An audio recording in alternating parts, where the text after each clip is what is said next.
Ayo, Isidro, holler at the people.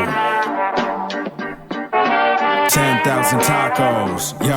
Ayo, they never call me Flacco. 10,000 tacos. I like mine with cilantro. 10,000 tacos. Twist the line, get the taco. 10,000 tacos. Yo, pour me some horchata while Isidro talk about it. It's 10,000 tacos. Ayo, I probably ate 10,000 tacos. I can still eat 10,000 more though. Yo, they might not call me Flacco, but they sure can call me Gordo. It's 10,000 tacos. What? 10,000 tacos. What? 10,000 tacos. Yo, 10,000 tacos. What is up, everyone? Welcome to another episode of 10,000 Tacos.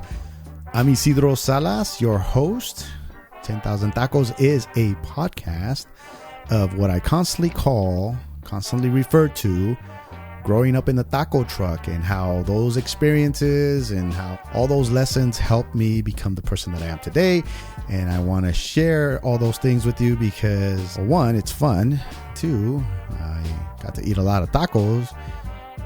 Three, more importantly, it is a tribute to my parents. I get to tell the story about how my folks came to this country, made a wonderful life, not always a fun life, but every sacrifice and every action they took to give us a better life, all is worth telling. So that's why we're here. So thanks again for joining us. And yeah, let's get on with the episode.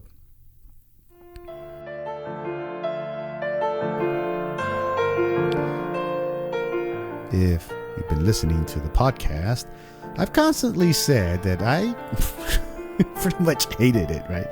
I hated growing up that way, or not. No, I didn't hate growing up that way. I just hated working in the truck.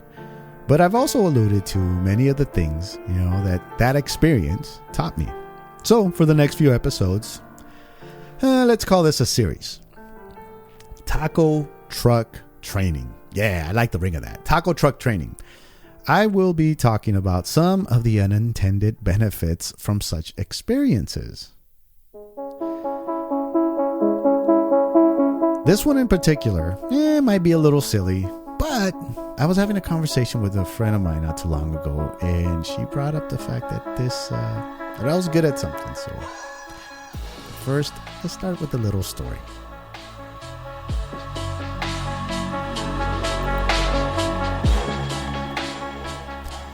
It's a hot summer night in 1988. I'm sitting at a breakfast table in a house, a big house. We used to call it the mansion. This house is located in the Alum Rock Hills area of East San Jose. I'm there with a lot of friends, and they're lots of friends. It's a house that's got a huge party going on in it. It's a house party. And it is packed. It is hugely packed. I mean, the kitchen is full. The living room is full. All the areas that you could get to. It is just packed. There are lots of empty bottles of beer and drinks on the counters in the kitchen. Everybody either has a red cup or a beer bottle in their hand. It's loud. And my friend Jimmy, he has his homemade DJ setup bumping Rodney O and Joe Cooley's Everlasting Bass.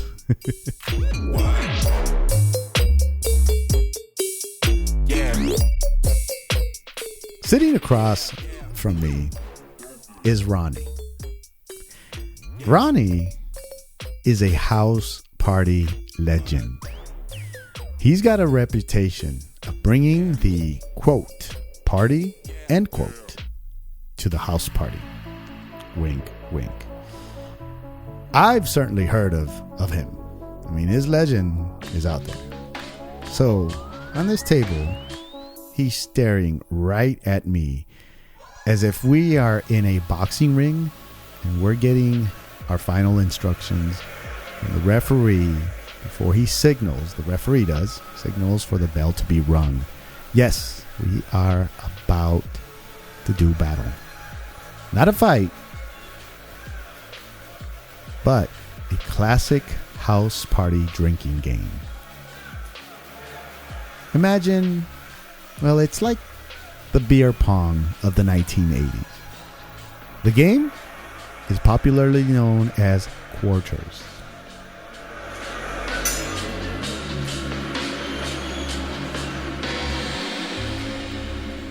Again, as I alluded to, or as I referenced earlier on the episode, I was talking to a friend, and we were having a regular conversation where she brought up that when I was younger, I was really good at playing quarters.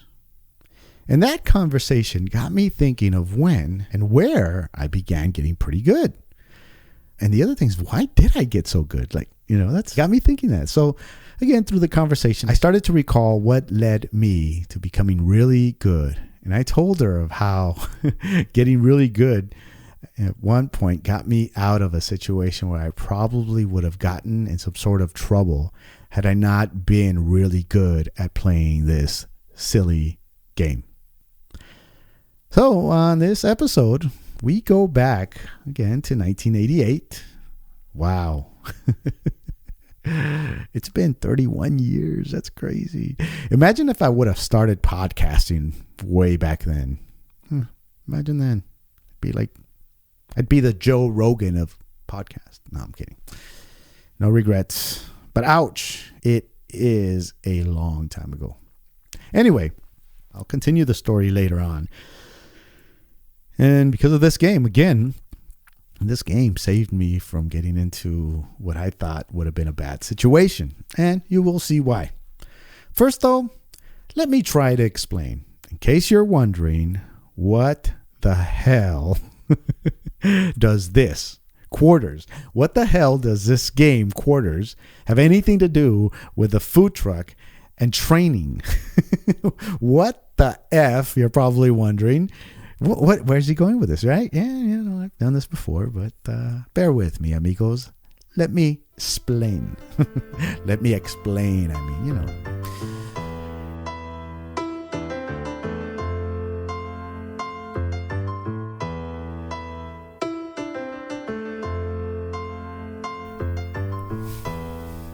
As I mentioned before, if you've been keeping up with the podcast, when selling tacos on the weekends, at that busy corner in East San Jose, there were plenty of times we were not tending to customers.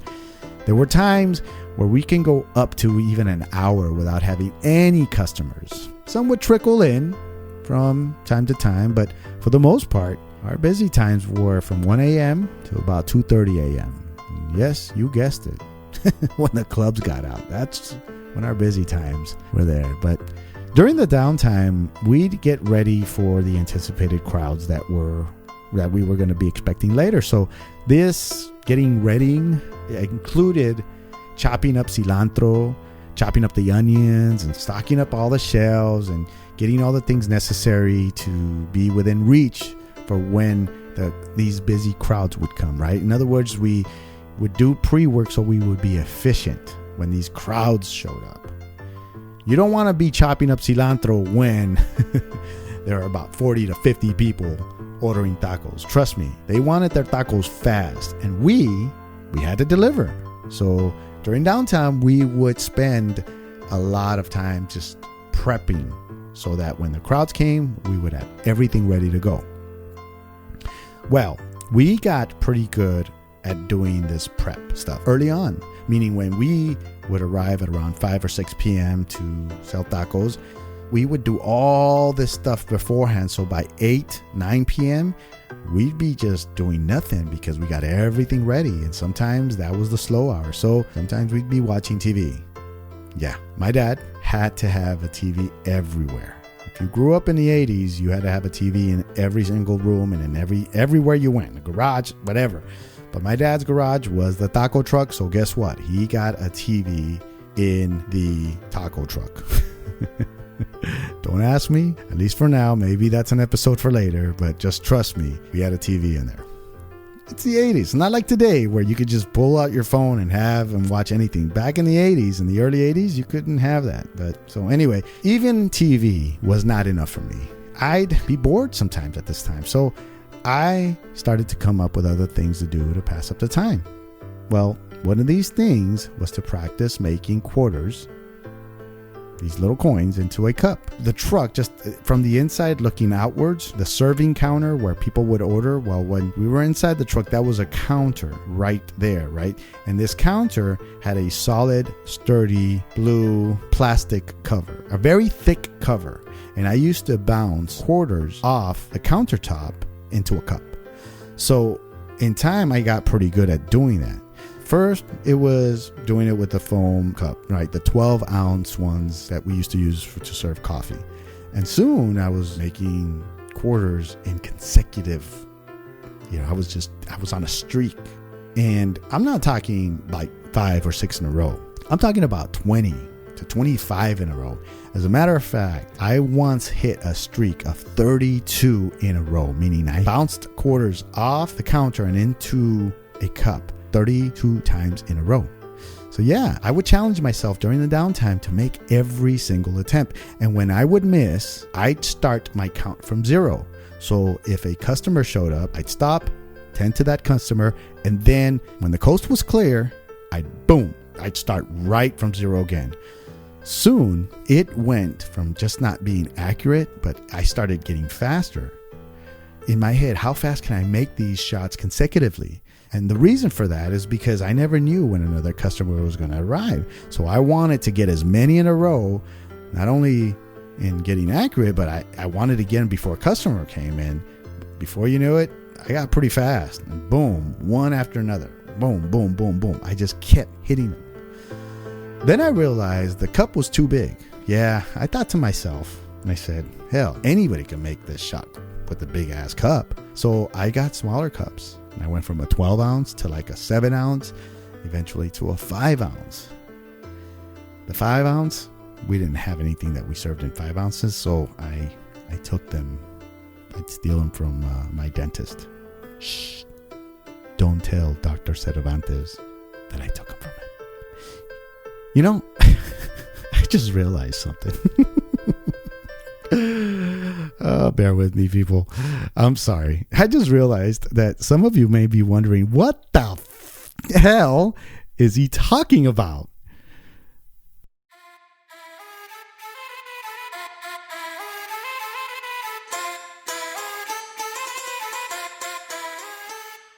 Yeah, I think I got a little ahead of myself. So let me explain what quarters is.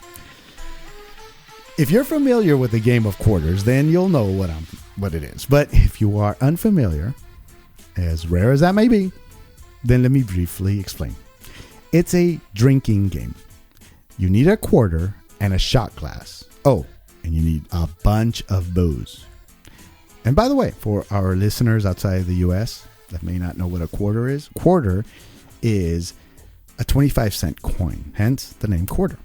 It's a quarter because it's 1/4 of $1. So it's a coin, and you have to bounce it off a hard surface, and it needs to land in a shot glass. A shot glass is a small, I believe it's about a 3-ounce drink at most bars. But getting back to it, here is where it gets interesting. If you are holding the quarter, which means it's your turn, then you make an attempt to bounce the quarter into the shot glass. If you miss, you must take, usually it's a shot of whatever hard liquor you are playing with. And if you don't have hard liquor, then you probably have to down a 12-ounce beer. But, if you miss, you have to take that drink, right? But if you make it, your opponent has to take a shot or down a beer. So you can imagine things could get really, really bad really, really quickly. And if you suck at this game, you can get effed up pretty fast.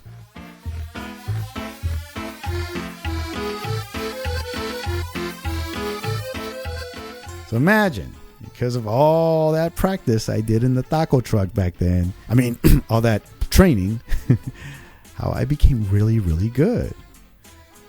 So when I would go to parties or to get-togethers where these games were being played, I would enter these contests and I would win.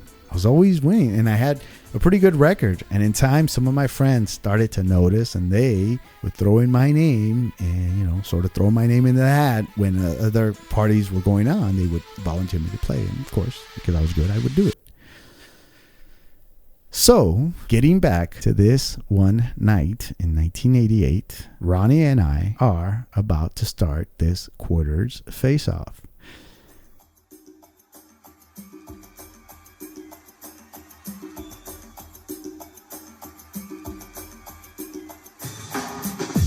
He wins the coin flip to determine who shoots first, who is going to make the attempt to go first, right? And he wins. So he makes his first attempt. And I'm going, damn it. I have to take a shot.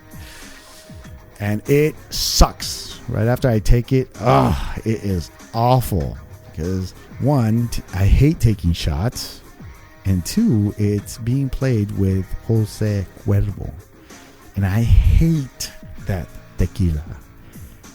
I once had a bad experience with Cuervo, and that smell just reminds me of that one weekday when I was young and I got really, really drunk off this thing.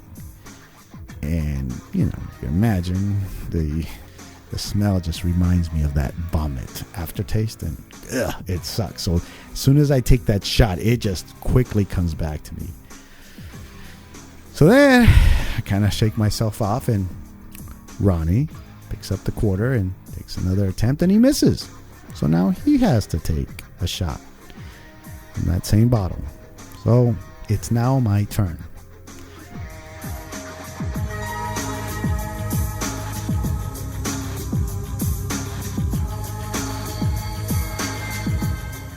Motivated by the fear of taking another shot, I look down at the table and the shot glass. I grab the quarter, take a peek at Ronnie, who is right now, at that moment, who is casually taking a drink straight from the bottle, and I proceed. Boom. I make it. I make that quarter in on my first shot. He never puts that bottle down. He just pours a shot into it and immediately takes that shot down. He drinks it. Then I hit another. He and the crowd that is starting to form seems to be a little surprised, but he takes another drink, like as if he is not even sweating it. This is all part of his repertoire, I guess. I then hit a third. The crowd starts getting really into it, and more people start gathering. Remember, Ronnie's big time, and he's in a quarters game with a nobody, which is me.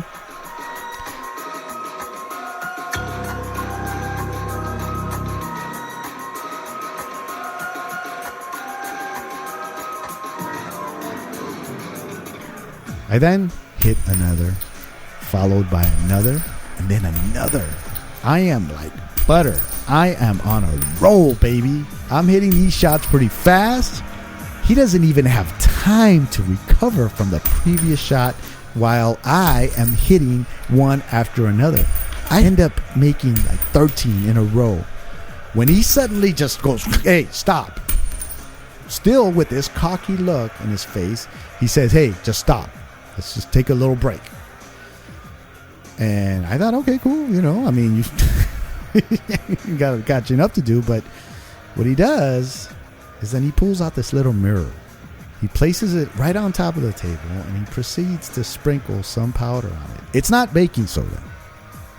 And remember, when I said Ronnie had a reputation for bringing the party to a party, yeah, that's what I meant. He then pulls out this little chrome pipe and about the length of a finger, and he takes a sniff. And then he takes another sniff from the other side of the nose. He looks up, staring at me with his little freaking cocky face, and he says, I will not lose. I never lose. I'm not gonna lie. This was pretty freaking intimidating. And it worked, because when we resumed playing, I missed the next shot.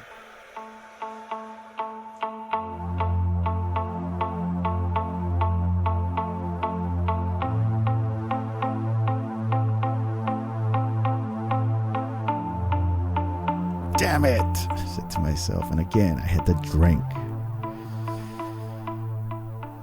That would be the last time I missed during that contest. In my head, while Ronnie was using drugs, basically cheating, I was thinking of my training. My training in that truck, in that taco truck. And in my head, I was not going to lose. Hell no, I wasn't going to lose.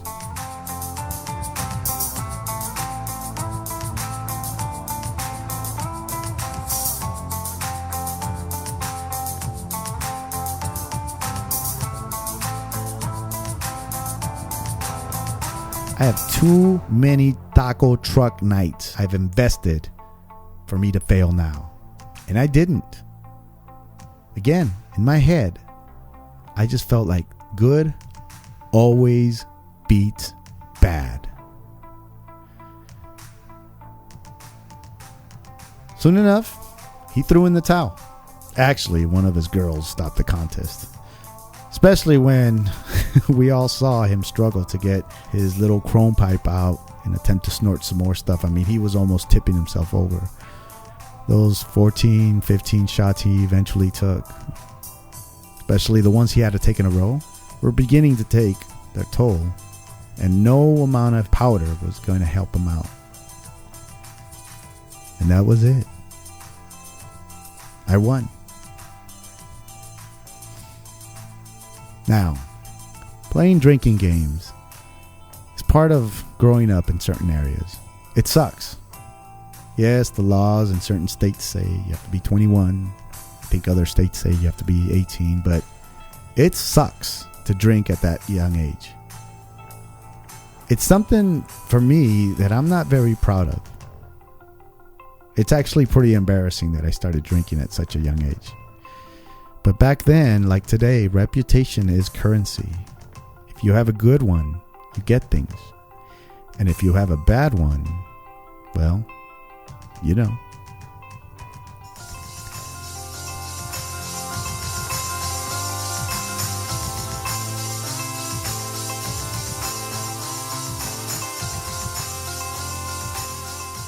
You know, the other night I was having dinner with my wife and her good friend.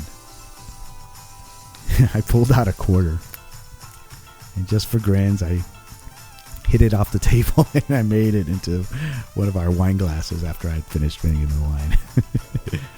And I was like, whoa, I still got it. I briefly told them about Ronnie. After all these years, I wanted to see if I still had it. I did. This time, though, what was at stake? Well, what was at stake was a nice steak wasabi bowl and some jicama tacos. That's what I was going to play for. Yeah, don't ask me what jicama tacos are. They're just not. But today, I'm still, I guess I could, if I get back into it, but that's not the point. I just know that there were so many things that truck helped me do without realizing. And I guess this podcast helps me realize those things. In the upcoming episodes, I will cover how they're all connected and how staying up late was one of these other unintended benefits that I struggle with now. Thank you very much for joining us on this latest episode. I do appreciate that you guys give us some time. And I hope that you continue to support the show by telling others about it and letting people know that this podcast just isn't about tacos, but it is a life of taco stories. And somehow, some way, they make sense. And that's what I tried to bring to you. Some sort of sense, especially during these times. Until next time, I'm Isidro Salas, and this is 10,000 Tacos.